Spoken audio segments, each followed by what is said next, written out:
Thank you for joining us. And good morning from Lagos, Nigeria. My name is Ufamode.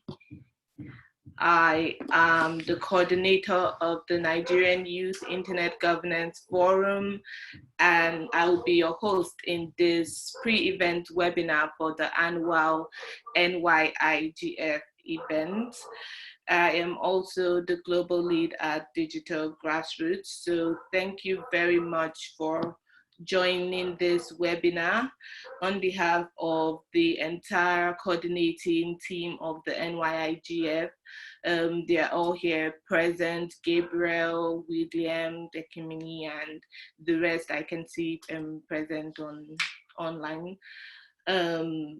We just want to say thank you for joining us and welcome to the pre-event webinar of the 2020 virtual Nigerian Youth Internet Governance Forum. We are particularly glad to have everyone here because this is our first meeting for the year, and we all know that it's been a very rough year globally, so there's been a lot of disrupting activities, but we are glad we're all able to congregate once more as a community. So thank you all for joining us, and we hope that this will be a very impactful and useful time to everyone. So this is going to be a 1-hour event, and I'm glad that we're starting early, so we are punctual. And we have here 2 topics, and we're going to feature 2 speakers, and we're going to hear briefly from them after now, and then we'd have a question and answer session where we'd want to hear from you. You're able to ask your questions and we would respond. And so today, the goals of our events today is mostly to learn. We want to engage ourselves on the topics for the webinar. We want to introduce you to the internet governance principles. In the next week, we're going to be having the annual event and the Nigerian IGF event. So there's a need to create an opportunity for us to discuss a lot of words that we'll be hearing next week, and a safe place for us to ask questions where this can be responded to from members of our community like ourselves. So we're encouraging you to share, to contribute, and to network. There's a lot of youth experts that are going to be joining us or have already joined us, so please feel free to connect with anyone or when you engage with us. And we also hope you use this opportunity to prepare yourself for next week, when we're going to be having a more busy schedule. So participating and contributing online wouldn't be so foreign to you then. I know some of us here have a lot of practice already with participating in virtual events. So yes, interactions will be done via the chat. If you have a question or a comment or a contribution or anything you want to share, please feel free to do that on the chat. You can also introduce yourself on the chat. Let us know who you are, where you're from, and what your interests are, and anything that you're looking for. Are you looking for a network? And are you looking for a collaboration? Just feel free to leave that on the chat. But please remember our community participation guidelines of respect, inclusion, non-violence, and professionalism. Let's feel free to share and be kind and polite about it. I have already posted the social media handle for our event on the chat, so you can use that as needed. And do not forget to mention us or to like us or to engage with us as you please. So in the next few minutes, we're going to call on our speakers who are here. We have, they're going to introduce themselves as needed, and in the next minutes, they are going to talk to you on the topics, and you're going to contribute or share or ask them any questions or any information that you require. All right. So I think the first person here is Chininso. So Chininso, are you online?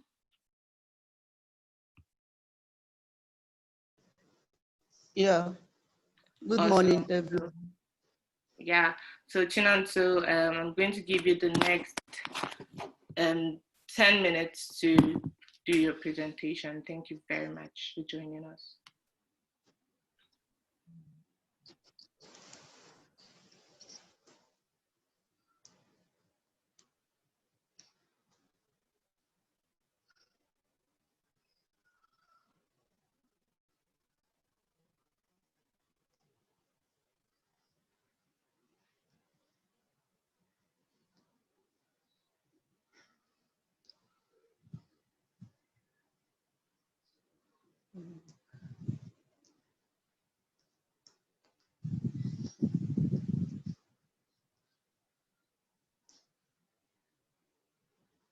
Okay. Sorry for the disconnect communication. Um, Firstly, I want to thank Nigeria Youth Internet Governance for the opportunity to speak on the introduction to internet governance principles. I'm Chininso, founder of Dediamond group. Can you go to the next slide? Okay. Today I'll briefly look at. Hello, can you hear me? Yeah, please, can you take off your video? Your network is a bit disrupted. All right, thank you very much. All right, go ahead. Can you hear me now? Yes, very clear. Okay. All right. We'll briefly look at two thematic areas. Firstly, we introduce internet governance and then look at internet governance principles.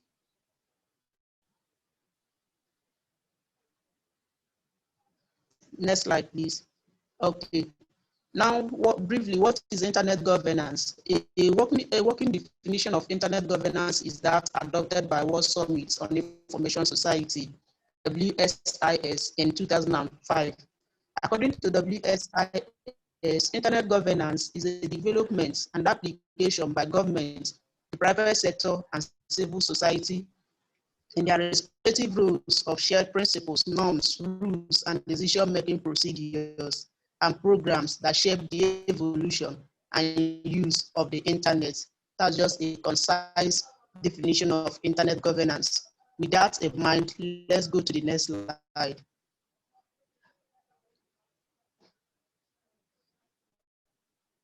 Now, what are the basic principles of internet governance? For an inclusive, multi-stakeholder, and effective internet governance, there are various principles of internet governance, and they range from human rights, culture and linguistic diversity, unified and non-fragmented space, security, stability, and resilience of the internet, open and distributed architecture, enabling environment for innovation and creativity. Next slide. Can you hear me? Yes, please, we can hear you. Okay, next slide, please. Under human rights principles, we have freedom of expression, freedom of association, privacy, accessibility, freedom of information, and access to information, and finally, development. This, when you look at these human rights, is not actually different from the normal human rights, the offline human rights. That goes to show that one of the core principles of internet governance is to ensure that those rights we enjoy while offline are there for us online. Next slide, please.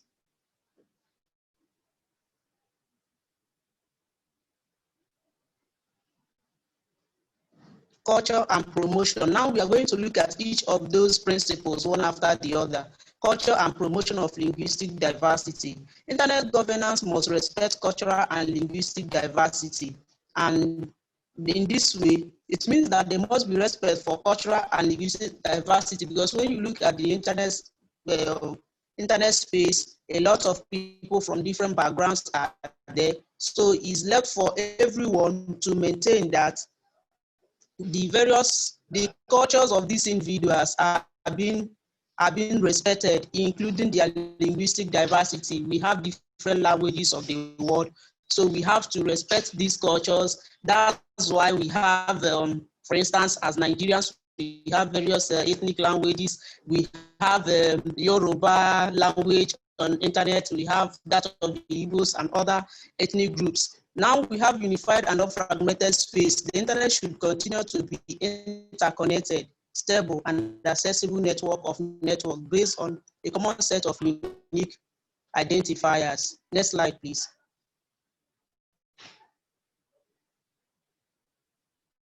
Now we are going to look at another important principle of internet governance. We have security, stability, and resilience of the internet. As a universal global resource, the internet should remain a secure, stable, resilient, and trustworthy network. And then it should be a key objective of all stakeholders in internet governance. Next slide.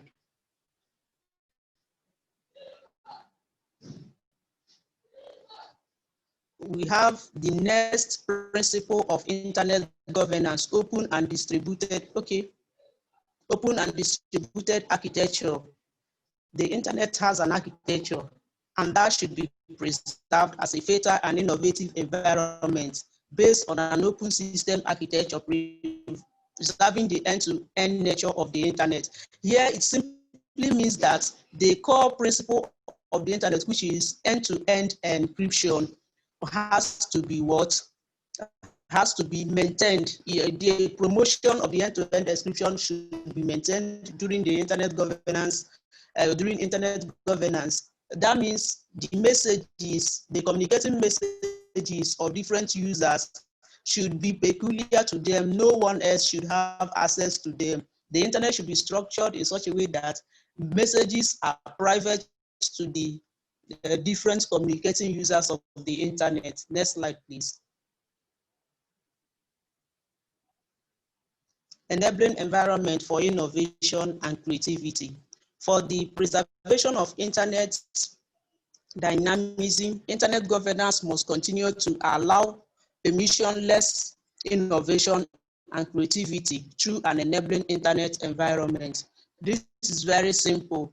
You know, a lot of people are developing apps and some other technological development going around. So one of the principles of internet governance is to ensure that as these apps are being created, for instance, that they are allowed, provided that they obey the other principles, other internet governance principles like privacy.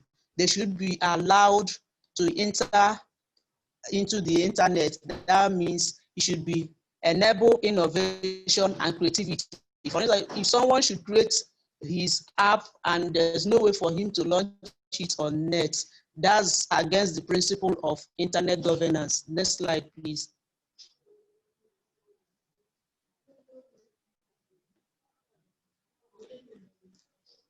Internet governance process principles.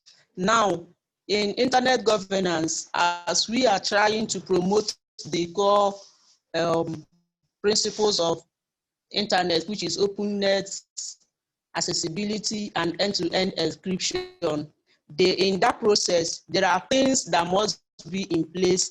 And these principles, one, we have multi-stakeholderism, open participation and transparency, inclusiveness, accessibility, and low barrier and collaborative approach. One, let me talk about multi-stakeholderism. In internet governance, it has to do with different stakeholders. We have those of them from the government, those of them from civil society, and including individuals and civil society. So when you cannot take decision on how the internet should be developed without these different stakeholders participating in the decision making. And then again, in terms of open participation, there should be room for people to chip in what they think should be done for the internet to develop and evolve into being an enabler of societal development. And then we talk about collaborative approach. Yes, these different stakeholders that engage in internet governance, there should be a kind of collaboration. The government must collaborate with the tech companies and other private sectors to ensure that the internet remains open and resilient, and by so doing, the sustainability of the internet will be ensured. Now, in the area of accessibility and low barrier, yes, internet governance process, in the process of internet governance, there should be accessibility and low barrier. That means there should be a means to ensure that a good number of people participate in discussing how the internet will serve us better.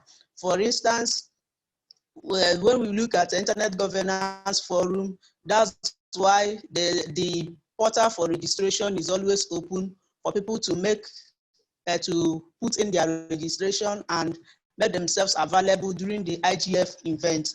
So the sole aim of all these things is to ensure that the internet has evolved to serve humans better. Next slide, please.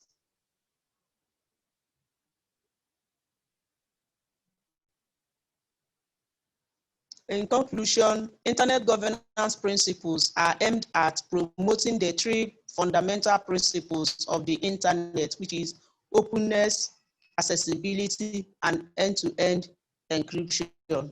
Thank you.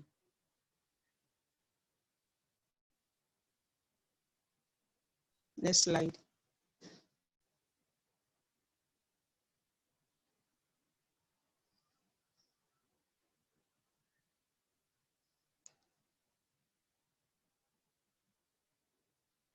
I think that's the end of what I have for us today. I don't know whether we have questions. Thank you very much for. Thank you so much, Chininso. Thank you really much for your amazing presentation. I hope we're all taking notes. So, but we're going to take questions after the second presentation. So please, if you have any questions for Chininso, you can ask them in the chat now, and she can start responding to them via chat. Or you could ask after the presentation from Bolutife, who is our next speaker, you could ask on the chat and it would be read out and she can respond verbally. So in a few minutes, Bolu is going to come online.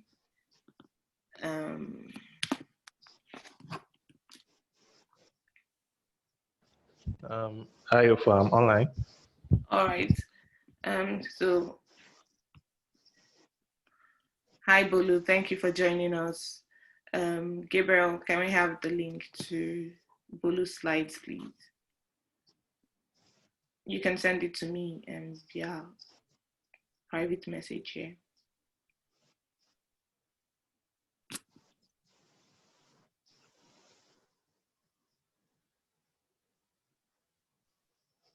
Okay. So, Bolu, your slides are up.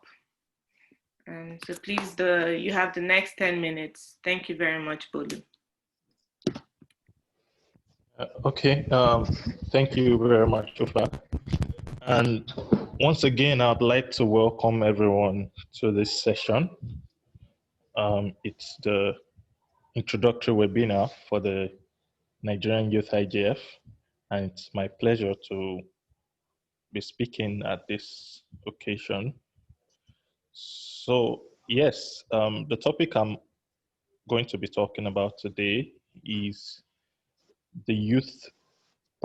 It's all about youth participation in internet governance, and we'll try to look at it both in the Nigerian context and also in the context of Africa and also globally. So please, could you please move to the, could you please help to the next slide?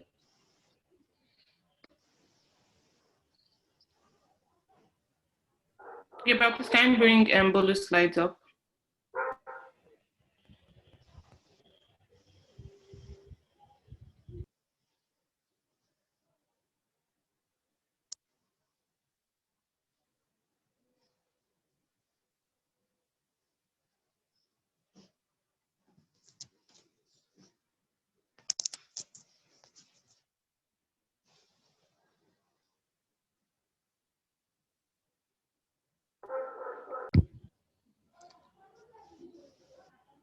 Yeah.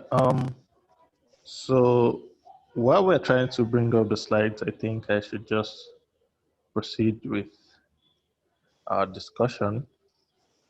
So basically, um, I would like to start by introducing myself. I'm Bolutife Adisa. Uh, I currently serve as the president of the Internet Society Youth Special Interest Group, which is the Youth Observatory. And I'm also a software engineer and a RPA developer, a robotics process automation developer. And yeah, a quick background about my journey in internet governance. I started in 2017 as an Internet Society Fellow to the Global IGF in Geneva, Switzerland. And I remember myself and Ufa also who is on this call. And that was where it all started for us. And ever since, it has been a whole lot of interesting experiences. And we have participated in various internet governance forums and other internet events around the world in different places globally.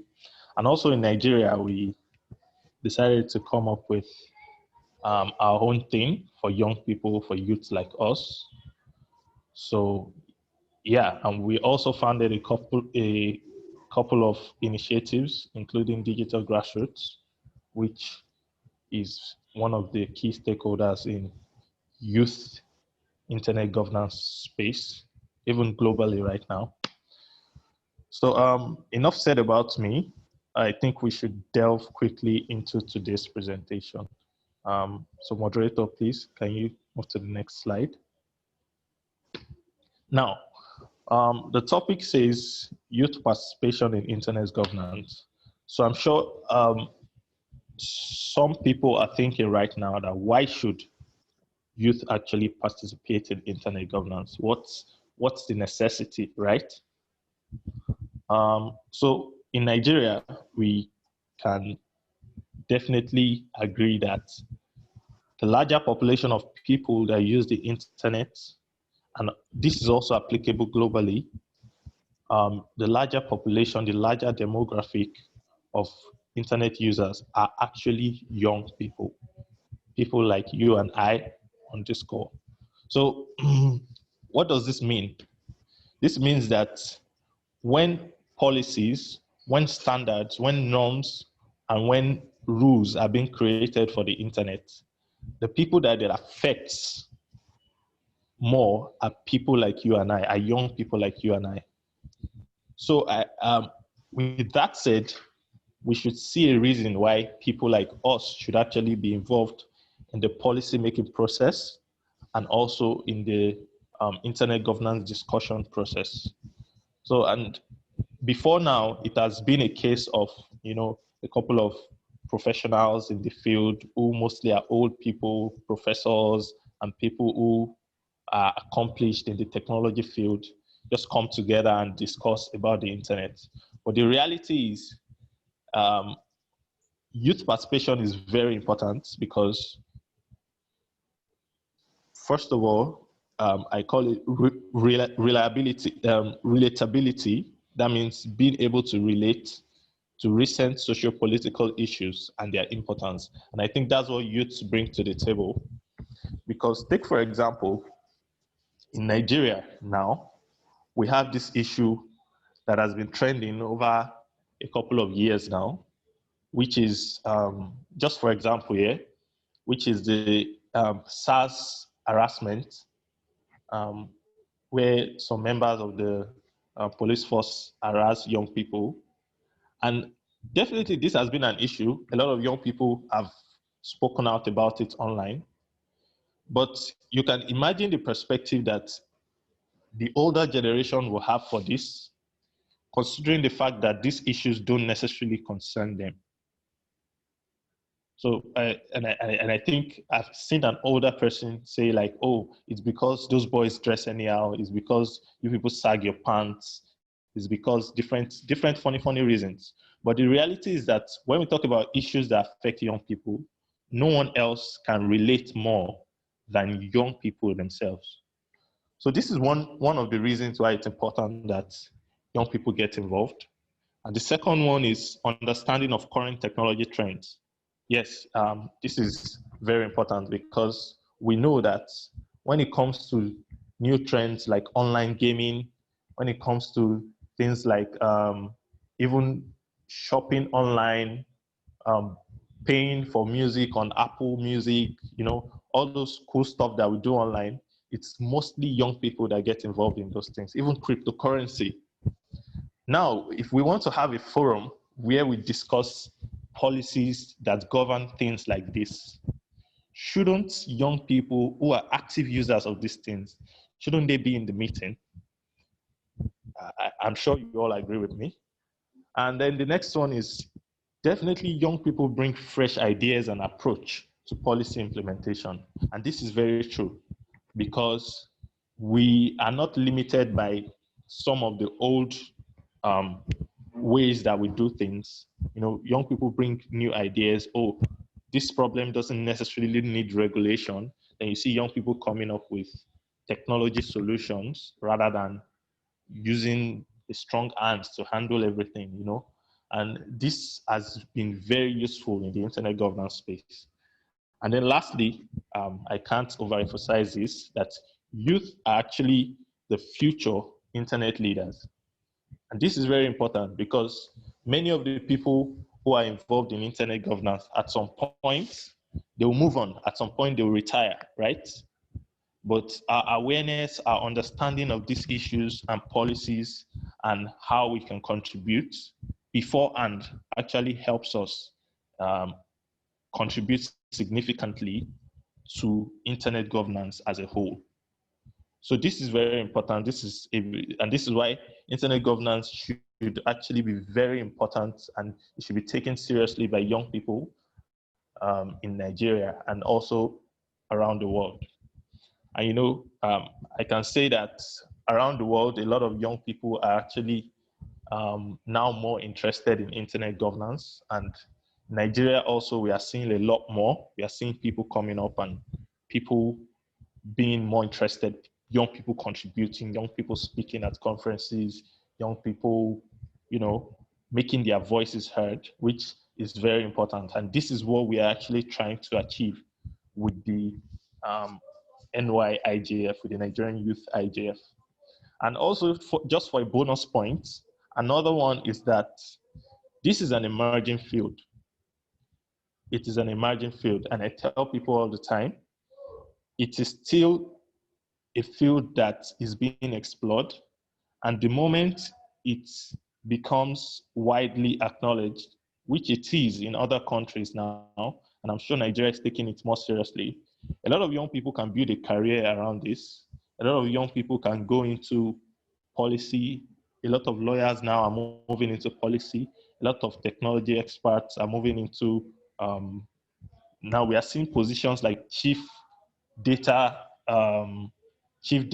manager in companies like Google, in companies like Microsoft. And this is due to new internet governance policies that are coming up. I'm sure some of you have heard of the GDPR, the General Data Protection Regulation. So, and some of these policies come with a fine. And when companies don't understand this, they look for people who understand these things to employ. And that's just one aspect. There are many other aspects that you can key into as a young person. So please, the next slide, please.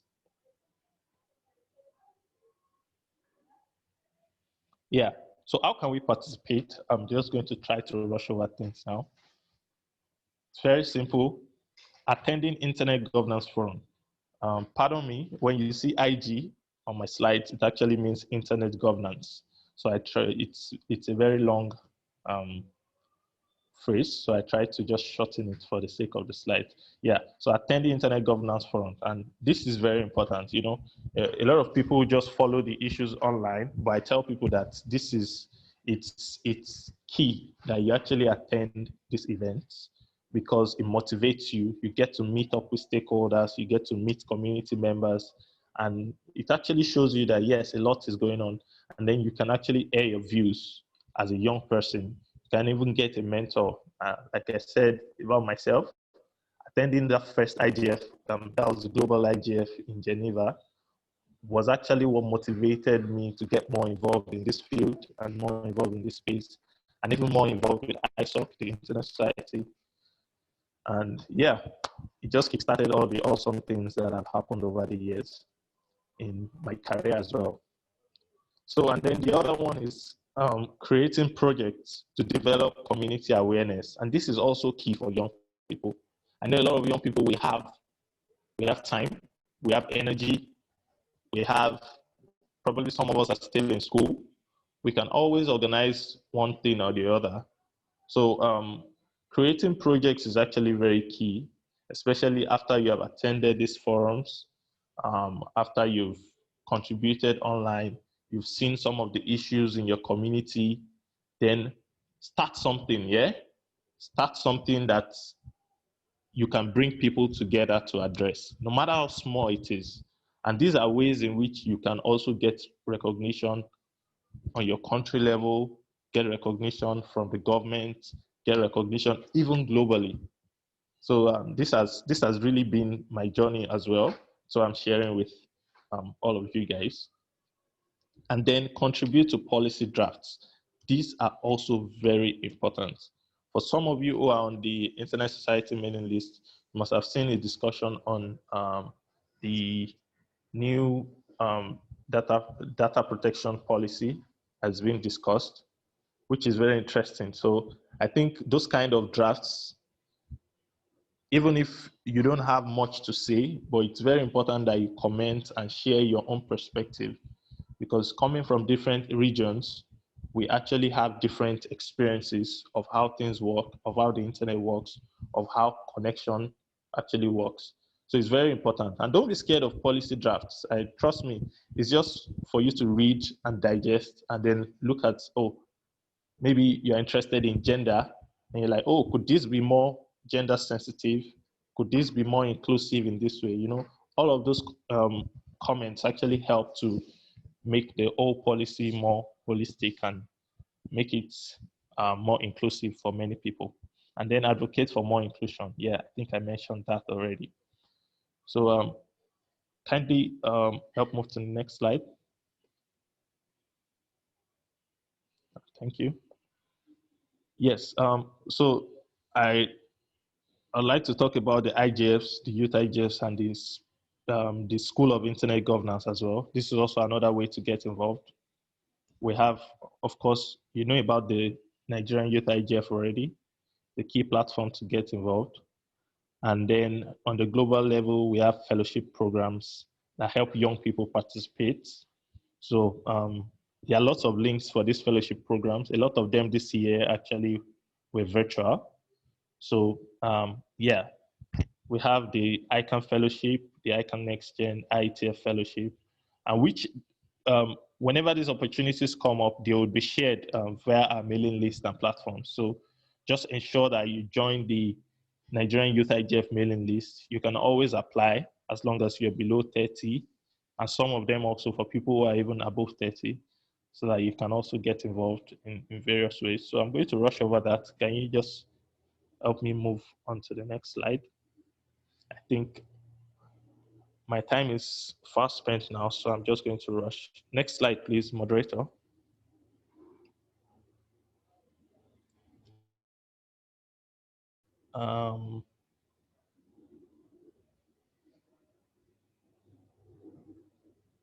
Okay, yeah, so that's the conclusion. There should be a slide before this one. Can you take it back a little bit, Gabriel? Yeah, I'm trying to do that, but the system is hanging. Yeah. Oh, sorry about that. Okay, anyway, I'm just going to save our time and say that the whole essence of this talk really is to encourage each and everyone on this call that and make like everyone see the reason why it's important that we have young people involved in internet governance. The previous presenter actually talked about what internet governance is and broke down the definition and all of that. So I would just like to encourage everyone that this is a field you should consider. This is something that you should get involved in, no matter your background, whether you are coming from the science background, from engineering background, technology background, or even law or social sciences. There's always a space for everyone.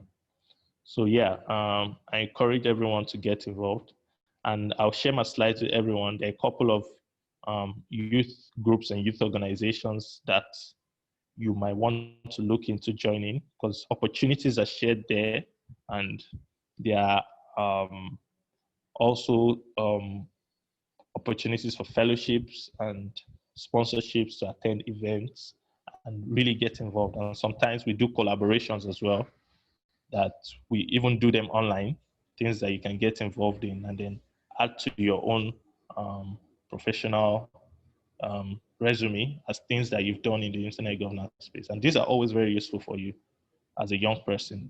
And as we grow, I believe that we'll get more involved, we'll become more professional in these things.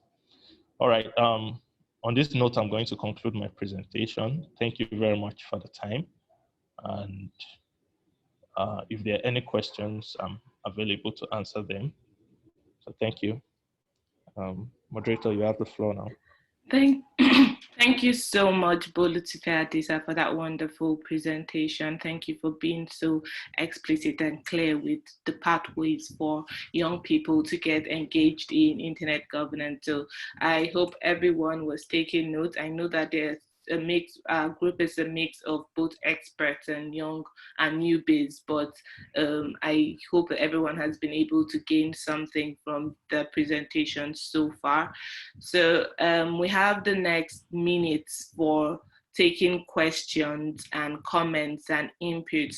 We encourage all of you to share your views. If you have any comments, question, or input that you would love to share with the speakers of the group, or you have any additional information to contribute to something that the speakers have already said, you can please share that on the chat as well.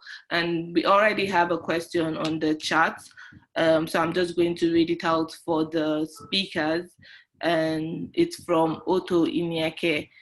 Concerning accessibility and low barrier to entry, how can internet governance deal with the fact that majority of communication platforms are in the hands of a few monopolies, and applications to foster creativity or mutual exchange are largely judged by short-term profitability and not long-term sustainable value? So any of the speakers that would love to engage with that, please go ahead. Thank you.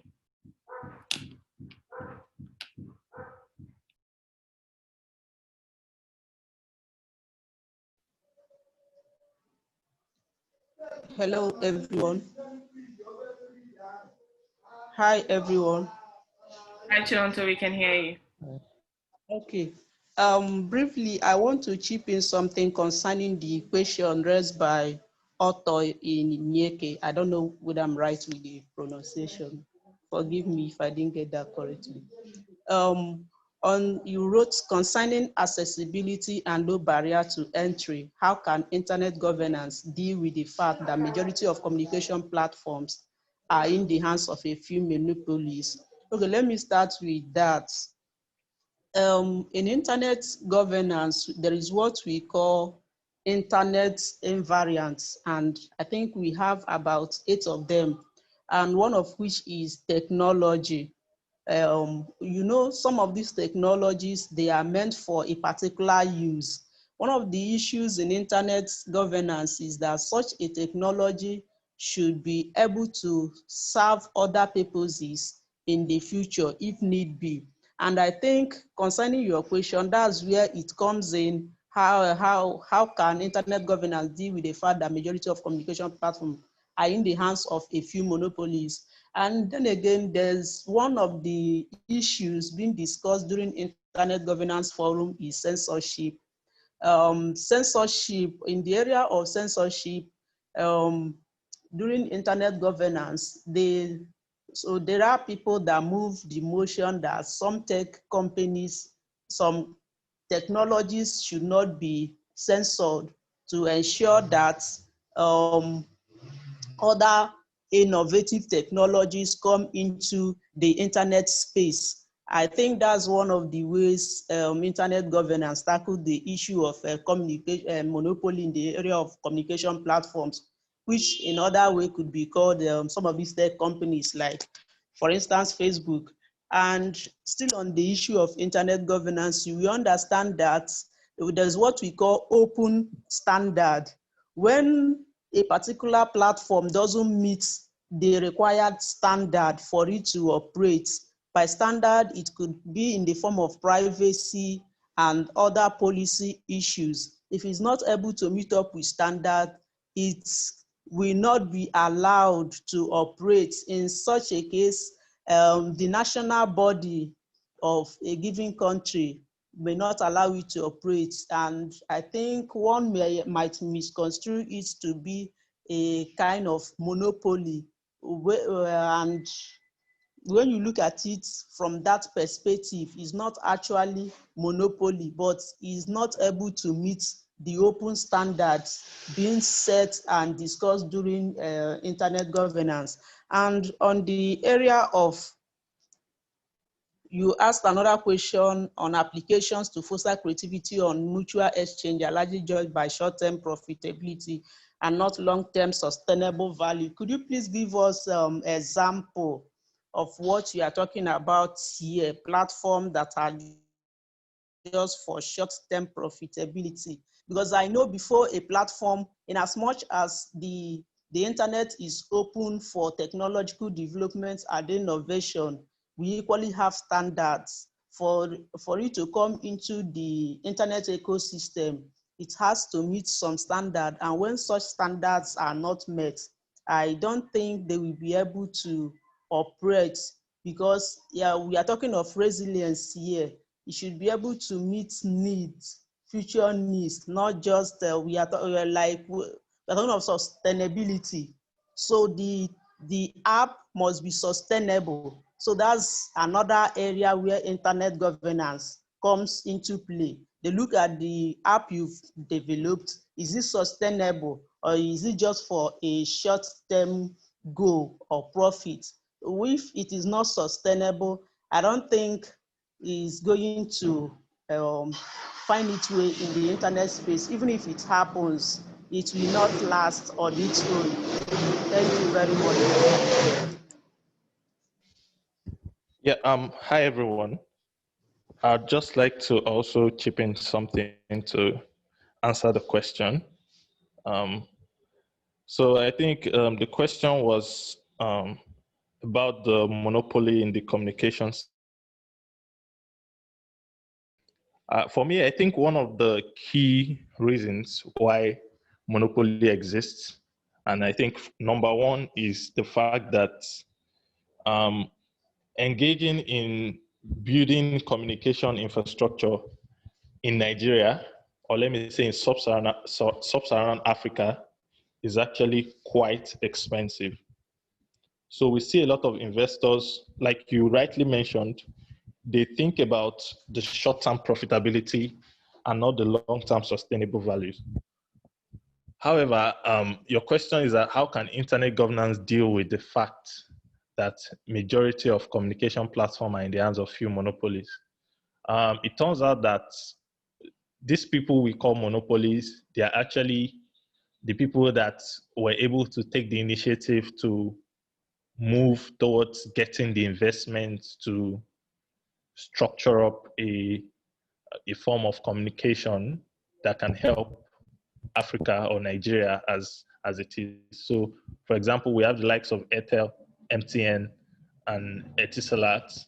And if you have a closer look at some of these communications companies, we've seen some that came and then they had to fold up, and then we are talking millions, probably billions of naira that have been invested in this space that just had to go to waste. So we see that a lot of investors are not willing to invest that much in the communication sector, especially with the evolution of broadband, which makes the internet our go-to place, and now we are seeing even different other ways other than the telecommunication options that people are actually accessing the internet. So, and then the second thing is that currently our internet, our broadband basically is being received through fiber, and I don't think we currently have a working satellite in Nigeria. So, I mean, all these things just come together to make the cost of running a telecommunication company very expensive. And then the other thing is the regulation on licenses. So, for example, if you even have your money in hand, it takes the right channel for you to get a telecommunication license in Nigeria. So, of course, if we talk about how internet governance can deal with this, we definitely should be able to look into policies that enable more competition to come into the market, so that we can have, at least when there's more competition, there can be a drop in price, even of our broadband charges and internet charges. The more competition we have, the cheaper it becomes. And so, yeah, I believe those policies can be enacted by the internet governance community, and they can be proposed, because actually the Internet Governance Forum doesn't make policies. We propose policy to the regulators who actually implement them. So I believe this is how we can help out with this. And then the short-term profitability is actually, that's the business perspective thing, because for investors, that's what is key to them. Unless government can help out in reducing some other shortcomings that makes the telecommunication sector unattractive for new competitors. I hope I've been able to answer your question to some extent. Yeah. All right. Thanks so much to our speakers for responding to those questions. We have less than 15 more minutes left on this meeting, so we have other questions here on the Q&A. So we're going to take all of them, but we're going to please be mindful of the time when we're responding. So the first question here from Kende is there age limit for the fellowships? I think that question is for you, Bolu. Can you just quickly respond to that? Yes, for a couple of them, there are age limits. For the ISOC fellowship, we have age limits. For some others, there are no age limits. I think for the ICANN fellowship, there's no age limit. But for the ambassadors, ICANN ambassadors program, there isn't an age limit exactly, but you have to be in school. You have to be a student. So there are different restrictions. Just go through the links, whichever one you are applying for, check for the eligibility, and then you'll be fine. All right, and so thank you so much for responding to that, Bolu. Our next questions here are from Rashad. I'm going to read out the questions, and our speakers are going to briefly respond to them so we can take other questions in turn. The first question is, speaking of the principles of the internet, openness is really crucial, but does it always promote democracy in our communities? The second question, also, the internet is a right, and many children use it today without even knowing how to protect themselves. Because on the internet, a lot is happening. So how can we control this and help our younger brothers and sisters to use the internet better? Those are two questions from Rashad. Any of our speakers can briefly attend to these questions. Thank you.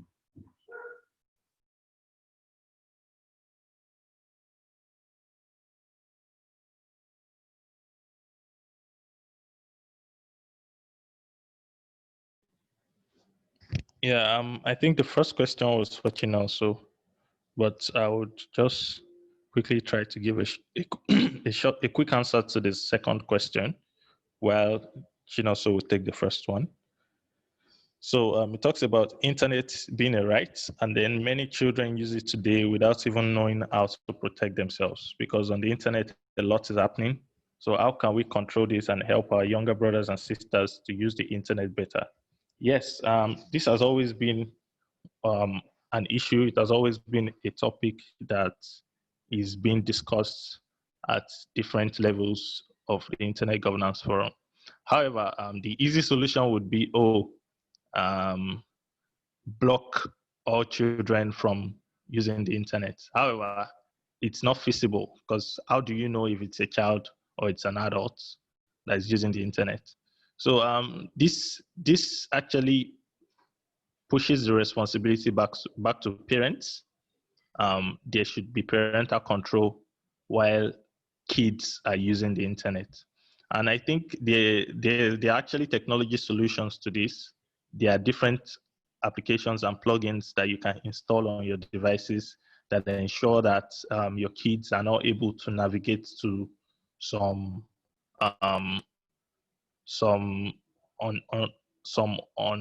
unwarranted websites, like some pornographic websites or dark web, or some things that might actually be of negative impact to them. So yeah, I think there are technology solutions to that, and they are very implementable. Over to you, Chininso. All right, Chininso, can you just quickly respond to the first question, please? Thank you. Okay, sorry, please, I was disconnected. I don't have access to the question. Okay, the question is, speaking of the principles of the internet, openness is really crucial, but does it always promote democracy in our communities? Does it? Always. Sorry, can you please? Speaking of the principles of the internet, openness is really crucial, but does it always promote democracy in our communities? Democracy in our communities.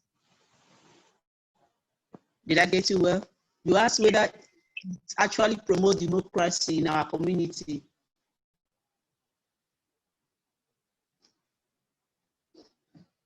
Okay. If I actually got your question, you asked whether openness promotes democracy in our communities. Yes, that's the question. Okay, I would say yes, because democracy is all about being able, one good aspect of democracy is that you are able to speak up, you're able to share your opinion, you are able to give in your views concerning a particular issue. For instance, in the internet ecosystem, using various media platforms, you are able to share your idea. In Nigeria here, for instance, we have various media online. They share stories and national happenings in the country. From their handles, you are able to chip in. Even social media platforms like Twitter, you are able to follow up and being able to put in your idea on how the society should be run. I think it definitely promotes democracy, because when the internet is not open, you see that right to that freedom of speech will be denied, because one of the dividends of democracy is that you have to have freedom of expression. If you're not able to express yourself in a democratic dispensation, that means is an autocratic government, and when that happens, it's no longer a democratic community. Let me use an example. Now, in social media, for instance, if peradventure the social media was not open and accessible to everyone, governments, we know that sometimes the government was making a move or have already made a move on hate speech, finding a lot of persons, like if you make any hate speech, you are going to pay a fine of 5 million naira. Without access, without openness of the internet, a lot of people wouldn't have been aware of that. That people are campaigning against the bill is because they were able to have access, because the internet is open and they could access the information. And even they didn't have access to information, the real essence of our democracy would have been in vain. Thank you very much. Thank you, Chininso, for responding to the question. So we have another question here from Godwin. Godwin is asking if the presentation slides would be available. Yes, the recording of this webinar and the presentation slides used here would be made publicly available to everyone after the meeting. And so we have some other questions here. I would advise, because of time, I would advise our speakers to please use the chat function to respond to the questions as well, while we're able to take one or two more, so they respond to the others via chat because of time. So we have a question here from Timothy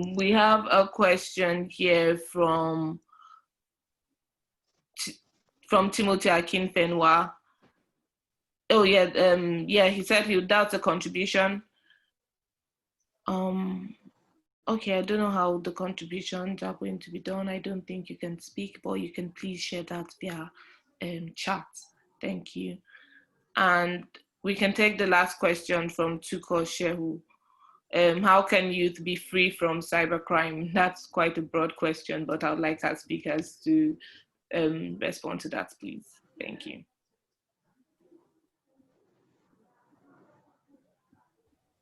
Yeah, to answer that very shortly, I don't think there's any feasible solution, at least not now, that can remove cybercrime entirely. And trust me, cybercrime is not just a Nigerian problem, because a lot of these foreign countries always try to make it look like, oh, it's Nigerians that are doing all the cybercrime, but it's not true, actually. A lot of European countries are actually higher on the scale than we are. And then, but if your question is how can we reduce it, then that's very possible. A lot of measures are being taken into consideration. I think the police force are very high-handed on criminals nowadays. But in Nigeria, I think one of the major ways that can reduce the spate of cybercrime is actually providing more jobs for people, because we know that we have a very specific problem in Nigeria where we see a lot of young people who are unemployed and then they go into cybercrime. So I think it's a foundational problem that can be addressed in many ways. When we address a couple of other issues that we have, cybercrime and crime generally would reduce to a significant level. So there's no pill for cybercrime right now that can be recommended, but the better we are at being ourselves, the lesser the crime would be, both online and offline. Thank you. Thank you very much, Bolu, for your response. And I think that for the rest of the questions, because of time, please can we respond to them via chat so that we can all get engagements on that. And at this point, I would like to thank everyone for joining this webinar. I would like to thank you for your dedication towards the NYIGF and the NIGF. Thank you. Special thanks to the NIGF for their support in hosting this webinar. And special thanks once again to Caleb Ogundile specifically for support, being the technical support from the NIGF for having this webinar. And for all of our participants, please ensure that you follow us on social media. We're going to make all the presentation slides and the recording for this webinar available.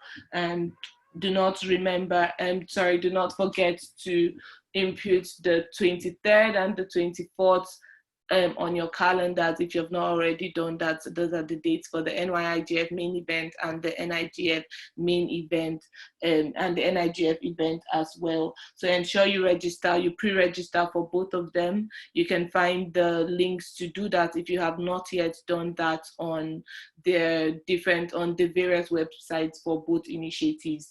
So also, do not forget to share and to retweet and to repost the events among your network.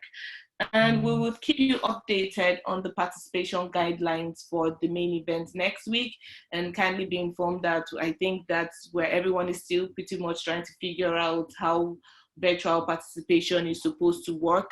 So there's going to be, we're just going to do a lot of guiding and expect you to follow our guidelines and be familiar with the collaboration platforms that we would be adopting. And don't forget to engage with us on our social media and any other platform. We want to build our community, and we want you to be a part of it. So please try to always engage with us. The chat section is still free for you to put any final comments, thoughts, or anything you want to share. But thank you all for joining this webinar. If there are any final words from our speaker or our co-hosts, you can unmute your mic and go ahead, please. Any final words? Yeah, for me, I'd just like to say to everyone, thank you for making it to this session. And this is just the tip of the iceberg. Please try to make it to the Nigerian Youth IGF, the NYIGF, and would have more of this kind of discussions. Come with your questions, and we have more speakers who would address, more experts who will address many of your questions, and definitely would have a very informative session. Thank you very much.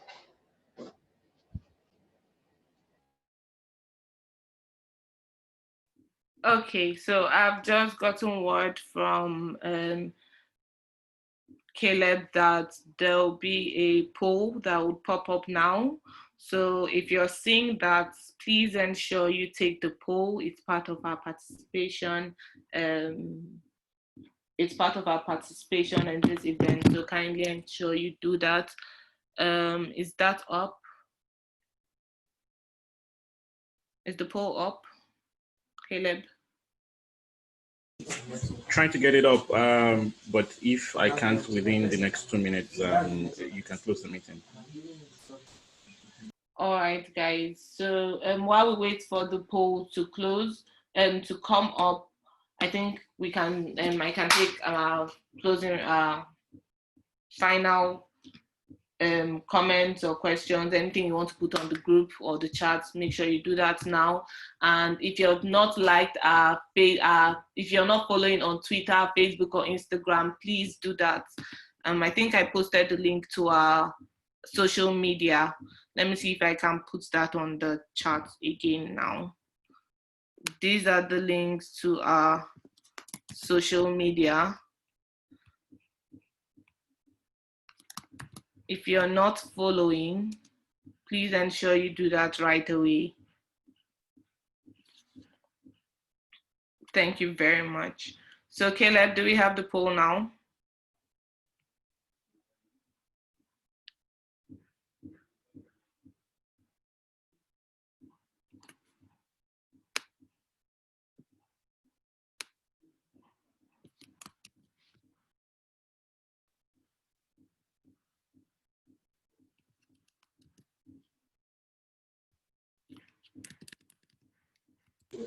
I think you can close the meeting. You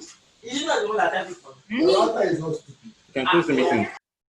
Okay, maybe we would have to send further information on that later. But thank you guys for joining, and I think I'm going to put the link to our Twitter here. And if you go to our website, which is www.youthigf.ng, you can always get the link to our Instagram and Facebook. So please make sure you follow. Thank you everyone for joining. I really appreciate your time. Do not forget to join us next week for the main events of the NYIGF and the NIGF. And do keep in touch via email at any point if you have any questions or contributions or ideas that you'd like to share with our community. If you're not signed up to our mailing list, please do so when you visit our website, www.youthigf.ng. Thank you once again, and I am Umfamode, and on behalf of the entire team of the NYIGF, I would just love to thank you, all of you, for joining, and have an awesome day. Goodbye, everyone.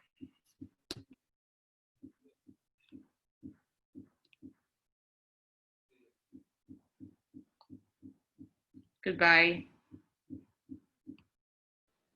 Yeah, bye everyone.